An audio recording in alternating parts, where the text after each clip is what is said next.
We are already in week 5, and I'm Zach Reger with SBD here to give you my favorite NFL touchdown scores for Sunday, October 5th. If you would like to bet along with me, I have the links in the description to some of the top sports books on the market. You can go, sign up, claim a great sign up offer, and then bet along and follow my plays. But right before I get into them, please like, comment, subscribe, and let's keep having a great NFL season. So I got 6 anytime touchdown scorer bets, the most I've had in one of these videos. I really like all these guys, and they're all plus money. My first pick, up early in London. It's a low total. I don't care. I'm betting Quinshon Judkins at plus 140 to score a touchdown. Judkins has looked incredible in Cleveland, and I don't think he's being talked about enough because he is a Brown. We're talking about all the other rookie running backs. Quinshon Judkins has been incredible. He's gotten more usage every week and has played more snaps every single week. He's fresh off a 25 touch performance against the Lions, and he could be in for even more work on Sunday with Dillon Gabriel starting for the Browns. The Vikings have a good defense, but they have given up the 10th most rushing yards in the NFL, and they've given up 4 rushing touchdowns through 4 weeks. Judkins is the focal point of this offense, and this is a plus matchup for him.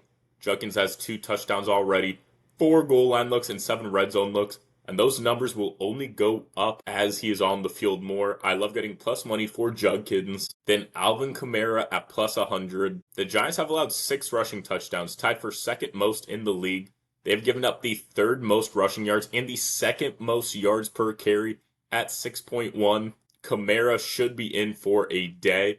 And teams have scored a touchdown on 72.7% of red zone drives versus the Giants.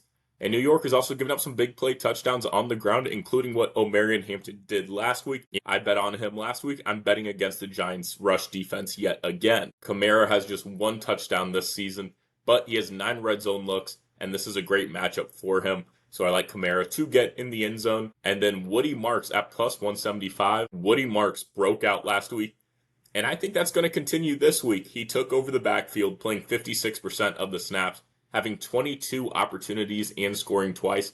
Now he faces a Ravens defense, which is not the Baltimore defense that we are used to seeing. They have allowed the 6th most rushing yards this season and are allowing 4.6 yards per carry.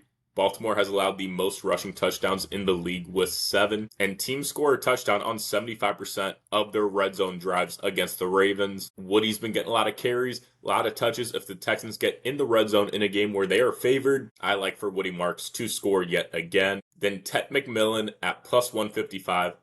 McMillan has looked great, but he has not gotten in the end zone yet, but I think that changes on Sunday. He has played over 90% of the snaps the last 2 weeks, and he is averaging just under 9 targets a game. He has 1 goal line look, 3 red zone looks.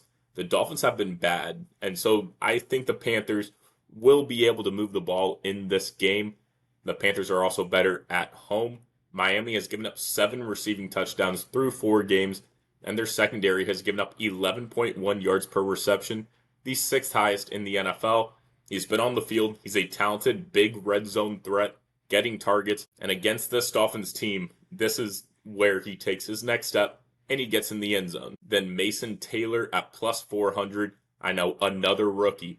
Mason Taylor has been getting more and more acclimated to this offense. He had 7 targets last week, and he has gotten more targets every single week. Dallas's defense is atrocious. They've given up 10 receiving touchdowns, which is tied for first in the NFL. They have allowed the most receiving yards in the league. Taylor is building trust with Fields on a team that desperately needs another target outside of Garrett Wilson. He is great against the zone, and the Cowboys play a lot of zone coverage. Getting plus 400 odds for Taylor against this Cowboys defense is an incredible value. Then lastly, Dalton Kincaid at plus 230. New England has given up 2 touchdowns to tight ends this season. They've given up the 7th most receiving yards to tight ends this year. They've given up 7 receiving touchdowns as opposed to just 2 rushing touchdowns this year. Christian Gonzalez is back for the Patriots, and he's going to lock down whichever Bills receiver that he is on, paving the way for another Dalton Kincaid touchdown. When teams get in the red zone against New England, they score touchdowns. Teams have scored a touchdown on 87.5% of red zone drives. Kincaid has 3 touchdowns this season, 3 red zone looks. He provides a lot of value to score at plus 230 in a game where Kincaid should have a lot of opportunities. So those are my 6 NFL anytime touchdown scorer bets for week 5. We've got Quinshawn Judkins, Alvin Kamara, Woody Marks, Ted McMillan, Mason Taylor, and Dalton Kincaid. A lot of rookies, I know, but it's week 5. They're starting to get integrated into the game plan. Absolutely love all these guys to get in the end zone. Thank you all so much for watching, and let's have a great NFL Sunday.